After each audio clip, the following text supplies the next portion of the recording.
Hi, എല്ലാവർക്കും നമസ്കാരം. എഡ്യൂപോർട്ടിൻ്റെ +2 സംസ്കൃതം unit explanation വീഡിയോയിലേക്ക് എല്ലാവർക്കും സ്വാഗതം. ഈ വീഡിയോ 4 ഭാഗമായിട്ടാണ് ഉണ്ടാവുക. ഇതിൽ 4 ഭാഗങ്ങളിലുമായിട്ട് നിങ്ങൾക്ക് ഓരോ യൂണിറ്റിലെയും ചാപ്റ്റർ വളരെ വേഗം, ഒരുപാട് നീട്ടാതെ, വളരെ ചുരുക്കി എങ്ങനെയാണ് എന്തൊക്കെയാണ് കാര്യങ്ങൾ എന്ന് പറഞ്ഞു തരാണ്. അപ്പോൾ ശ്ലോകം, അതിൻ്റെ അർത്ഥം നിങ്ങൾ കാണിച്ചു തരും. അതിന് ജസ്റ്റ് ഒരു ബ്രീഫായിട്ടുള്ള എക്സ്പ്ലനേഷനും ഞാൻ പറയാം. ആദ്യത്തെ ചാപ്റ്റർ എന്ന് പറയുന്നത് എന്താണ്?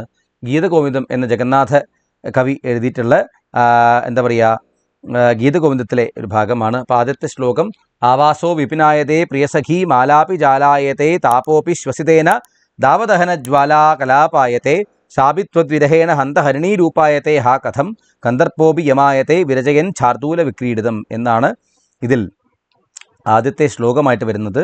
ആ ശ്ലോകത്തിൻ്റെ ആശയം ഇങ്ങനെയാണ്: അല്ലയോ കേശവ, അങ്ങയുടെ വിരഹത്താൽ വാസസ്ഥാനം കാടായിട്ടും പ്രിയസഹികളുടെ കൂട്ടം വലയായിട്ടും വിശ്വാസവായുവിലെ ചൂട് കാട്ടുതീയായിട്ടും അവൾ നിന്റെ വിരഹത്താൽ മാൻപേടയെപ്പോലെയും തോന്നിച്ചു. ഹാ കഷ്ടം, എന്ത് കാമദേവൻ പോലും പുലിയെപ്പോലെ അവളെ ആക്രമിക്കുന്ന യമനായും തോന്നിച്ചു എന്നർത്ഥം. അതാണ് ഒന്നാമത്തെ ശ്ലോകത്തിൻ്റെ അർത്ഥമായിട്ട് വരുന്നത്. രണ്ടാമത്തെ ശ്ലോകം: സ്തനവിനിഹിതമപി ഹാരമുദാരം സാ മനുതേ കൃഷതനുരിവ ഭാരം രാധിക തവ വിരഹേ കേശവ എന്ന്. ഇവിടെ എന്താണ് രാധികയുടെ അവസ്ഥ? കേശവൻ്റെ വിരഹത്താൽ രാധിക എന്തൊക്കെയാണ് അനുഭവിക്കുന്നത് എന്ന് പറയുകയാണ്.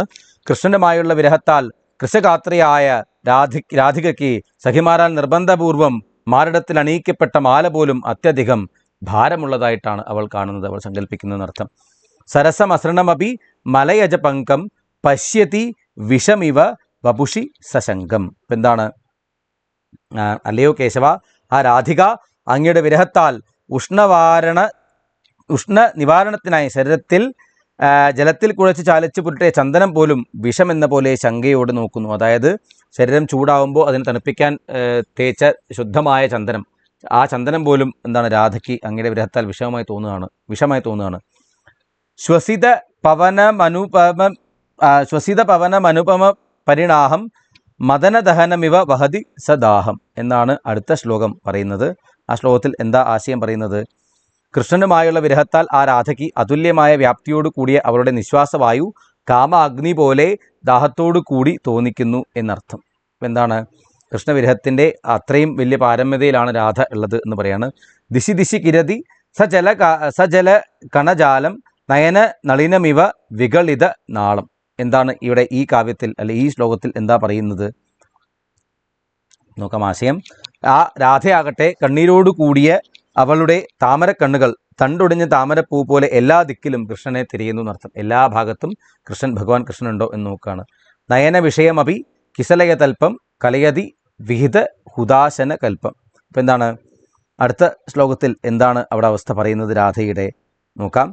പാടലവർണ്ണത്തോടു കൂടിയ തളിരില കൊണ്ട് ഉണ്ടാക്കപ്പെട്ട കിടക്ക കേശവനുമായുള്ള വിരഹത്താൽ അഗ്നി കൊണ്ട് നിർമ്മിക്കപ്പെട്ട കിടക്ക പോലെ കണക്കാക്കുന്നു.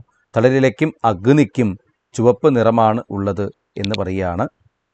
ഓക്കെ, അടുത്ത ശ്ലോകം: ത്യജതിന പാണി തലേന കപോലം ബാലശശിനമിവ സായമലോലം എന്നാണ് ഇവിടെ കവി പാടിയിരിക്കുന്നത്.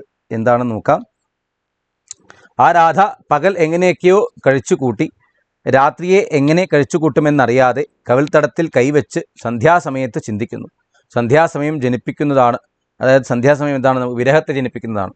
കവിൾത്തടം കൈകൊണ്ട് വിരഹത്തെ മറച്ചതുകൊണ്ട് ബാലചന്ദ്രനുമായി ഉപമിക്കുന്നു. അതായത് പകുതി അർദ്ധചന്ദ്രൻ, അപ്പോൾ അർദ്ധചന്ദ്രനായിട്ട് മുഖം ഇങ്ങനെ മറച്ചത് കൊണ്ട് എന്താണ്?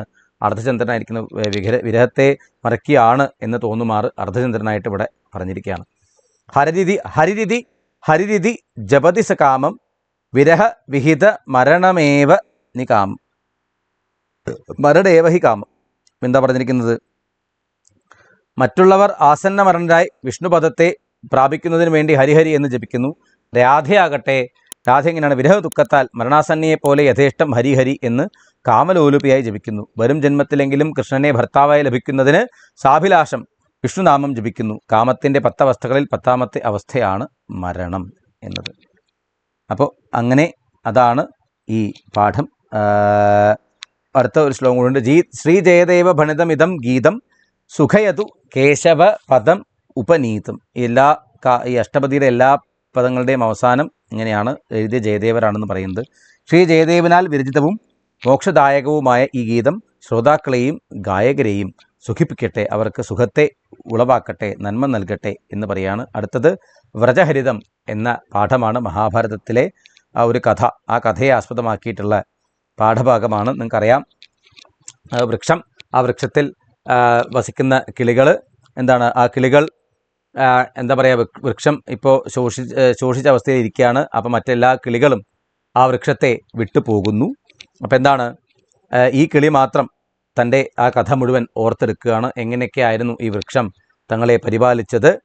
അപ്പോൾ ആ വൃക്ഷത്തിൻ്റെ പക്ഷത്ത് നിന്നുകൊണ്ട് ചിന്തിക്കുകയാണ്, നമ്മളതിനെ ഉപേക്ഷിച്ച് പോകാൻ പാടില്ല. ഒരു കാലത്ത് ഞങ്ങൾക്കൊരു അപകടം വന്നു, ഞാൻ ചെറുതായിരിക്കുന്ന സമയത്ത് എന്താണ്, ഒരു നാഗം വന്നുവെന്നും എന്താണ്, ആ നാഗത്തെ ഒരു വേടൻ വന്നുവെന്നും, ആ വേടൻ വന്നുവെന്നും, ആ വേടൻ്റെ കയ്യിൽ നിന്നും പക്ഷികളെ രക്ഷിക്കാൻ വേണ്ടി ഇത് വന്ന് പൊട്ടി വീഴുന്ന കഥ, കൺഫ്യൂഷനായി പോയതാണ് ഞാൻ. എന്താ പറയുക, വേടൻ വന്ന് ധാന്യമണികൾ വിതറിയതും, ആ സമയത്ത് എന്താണ്, വൃക്ഷത്തിൻ്റെ ഒരു ഉണങ്ങിയ കൊമ്പ് ആ വേടൻ്റെ ശിരസിലേക്ക് പതിക്കുകയും എല്ലാം ചെയ്തു. അങ്ങനെ ആ വൃക്ഷരാജാവ് നമ്മളെ രക്ഷിച്ചു. അതുകൊണ്ട് ഈ അവസ്ഥയിൽ ആ വൃക്ഷത്തെ ഉപേക്ഷിച്ച് പോകുന്നത് ശരിയല്ല. പിന്നെന്താണ്, ആ വേടൻ രണ്ടാമത് എന്താ പറയുക, ഇങ്ങനെ എന്നെ കൊല്ലാൻ വേണ്ടി അമ്പെയ്യുന്ന സമയത്ത് എന്ത് സംഭവിച്ചു, ഞാനൊരിക്കൽ ആ വേടൻ ലക്ഷ്യമായി തീർന്നു. ആ സമയത്ത് എന്താണ്, വൃക്ഷത്തിൻ്റെ അടുത്തുള്ളൊരു പാമ്പ് വന്നിട്ട് ആ വേടൻ്റെ കാലിൽ കൊത്തുകയും ആ വിഷം പുരട്ടിയ അമ്പ് നേരെ വൃക്ഷത്തിൽ വന്ന് തറയ്ക്കുകയും എന്നാണ്, അതിനുശേഷം വൃക്ഷം ശോഷിച്ചു പോവുകയും ചെയ്തു. എന്തൊക്കെയായാലും ഞാൻ ഈ വൃക്ഷത്തെ വിട്ട് ഒരിക്കലും പോവുകയില്ല എന്ന് പറയുകയാണ്. അപ്പോൾ അവസാനം എന്താണ്, നമ്മുടെ വൃക്ഷത്തിൻ്റെ പ്രകൃതിയുടെ മാതാവ്, പ്രപഞ്ച മാതാവ് വന്ന് ഇവളെ അനുഗ്രഹിക്കുകയാണ്. അതിനുശേഷം ആ വൃക്ഷത്തെയും അനുഗ്രഹിക്കുന്നു. അതിലൂടെ എന്താണ്, ആ വൃക്ഷത്തിന് പഴയ പോലെ സമ്പൽ സമൃദ്ധമായിട്ടൊരു കാലം തിരിച്ചു വരികയാണ്. മേഘങ്ങൾ വീശുന്നു, കാറ്റ് വീശി, തണുത്ത കാറ്റ് വീശി മഴ പെയ്തു. അതിലൂടെ എന്താണ്, അമൃതം വർഷിച്ചു. അതിലൂടെ വൃക്ഷങ്ങൾ പഴയ പോലെ പുഷ്പിച്ച് കായ്ച്ചു എന്നാണ് അർത്ഥം. അപ്പം അതാണ്, അങ്ങനെ വിലസതു ഹരിതാഭാം ലോകഭൂത്യൈ നിതാന്തം എന്ന് പറഞ്ഞുകൊണ്ട് ആ പാഠഭാഗം ഇവിടെ എന്താ പറയുക, അവസാനിക്കുകയാണ് ചെയ്യുന്നത്. ഇനി നമ്മുടെ അടുത്ത ചാപ്റ്റർ, മൂന്നാമത്തെ ചാപ്റ്റർ ഭവിഷ്യേ തവ എന്ന പടകഥയാണ്. അതിൽ ഈ ഓരോ സിനിമാക്കാരുടെയും സിനിമയും സംസ്കൃത സിനിമകളും അതിൻ്റെ സംവിധായകനും ഇറങ്ങിയ വർഷവുമൊക്കെ പറഞ്ഞിട്ടുണ്ട്. ആദ്യത്തെ സിനിമ ആദി ശങ്കരാചാര്യ ആണ്. അത് സംവിധാനം ചെയ്തിട്ടുള്ളത് GV അയ്യരാണ്. 1983 ആ സിനിമ ഇറങ്ങുന്നത്. ഇവിടെ എന്താണ്,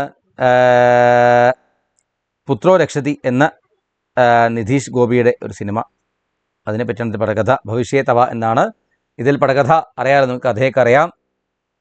ഓരോ രംഗം, അതിൻ്റെ ആവിഷ്കാരണം പറയുന്നുണ്ട്.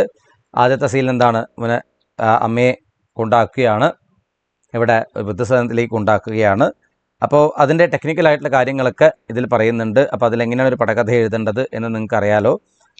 കഥാപാത്രങ്ങളായിട്ടുള്ള ആൾക്കാരുടെ പേരൊക്കെ ആദ്യം എഴുതണം. സീൻ എവിടെയാണ്, സംഭാഷണം എവിടെയാണ്, എന്താണ് സംഭാഷണം, ആ വിനിമയം എന്താണ്, ഛായാഗ്രാഹി എവിടെയാണ്, സമീപത്താണോ ദൂരെയാണോ എന്നുള്ള കാര്യങ്ങൾ, സീനിനെ കുറിച്ചിട്ടുള്ള എക്സ്പ്ലനേഷൻ രംഗവിവരണത്തിലും, സംഭാഷണം നടുക്കത്തെ കള്ളിയിലും, വിനിമയ ഛായാഗ്രാഹി എവിടെയാണെന്നൊക്കെ നിങ്ങളുടെ ഇഷ്ടത്തിന് എന്ത് ചെയ്യാം, നമുക്ക് എഴുതാം. അപ്പോൾ ഈ ചാപ്റ്ററിൽ മരുമകളുടെ കൂടെ എന്താണ്, അമ്മയെ കൊണ്ട് വൃദ്ധസദനത്തിൽ വിടുകയാണ്. അപ്പോൾ അവിടെ റൂമിൽ ഫാന് വെക്കണം എന്ന് പറയുകയാണ്. അപ്പോൾ ആ മരുമകൾ പറയും, എന്തിനാണ് ഇപ്പോൾ ഇവർക്ക് ഇത്ര വയസ്സായി, ഇനിയിപ്പോൾ എന്തിനാണ് ഫാന്, എത്ര കാലം ഇവർ ജീവിക്കാനാണെന്ന് ചോദിക്കുമ്പോൾ അവിടുത്തെ ആ സ്ത്രീ, അതായത് ആ വൃദ്ധസദനത്തിൻ്റെ കെയർടേക്കർ വന്നിട്ട് പറയാണ്, നിനക്കും ഭവിഷ്യത്തവ, നാളെ നിൻ്റെ മകൻ നിന്നെ ഇവിടെ കൊണ്ടുവിടുന്ന സമയത്ത് എന്താണ്, നിനക്കും ഇതാവശ്യമായി വരും എന്ന് പറയുകയാണ്. അങ്ങനെ എന്താണ്, അയാൾ സങ്കടത്തോടു കൂടി വളരെ ഡിസ്റ്റർബ്ഡായിട്ട് എന്ത് ചെയ്യാണ്, ആ കാറിലേക്ക് കയറി അയാളുടെ മുഖം കർച്ചീഫ് കൊണ്ട് തുടക്കുകയാണ്. ഭവിഷ്യത്തവ എന്നത് ഇങ്ങനെ അയാളുടെ ഇതിൽ വീണ്ടും വീണ്ടും ഇങ്ങനെ വന്നുകൊണ്ടേയിരിക്കുന്നു. അവിടെ എന്താണ്, ഈ ചാപ്റ്റർ അവസാനിക്കുകയാണ്. അപ്പം നല്ലൊരു മെസ്സേജാണ് ഈ ചാപ്റ്റർ നമുക്ക് നൽകുന്നത്. ഒരിക്കലും എന്താണ്, നമ്മുടെ മാതാപിതാക്കളെ എന്ത് കാരണം കൊണ്ടും ഉപേക്ഷിക്കാൻ പാടുകയില്ല എന്നൊരു മെസ്സേജാണ് നമുക്ക് ഈ ചാപ്റ്റർ തരുന്നത്. അപ്പോൾ അതിലൂടെ മൂന്നാമത്തെ ചാപ്റ്റർ ഇവിടെ കഴിഞ്ഞു. നമ്മുടെ ആദ്യത്തെ ഏകകം ഇവിടെ സമാപിക്കുകയാണ്. അടുത്ത വീഡിയോയിൽ നമുക്ക് അടുത്തൊരു ഏകകമായിട്ട് വീണ്ടും കാണാം. നമസ്തേ.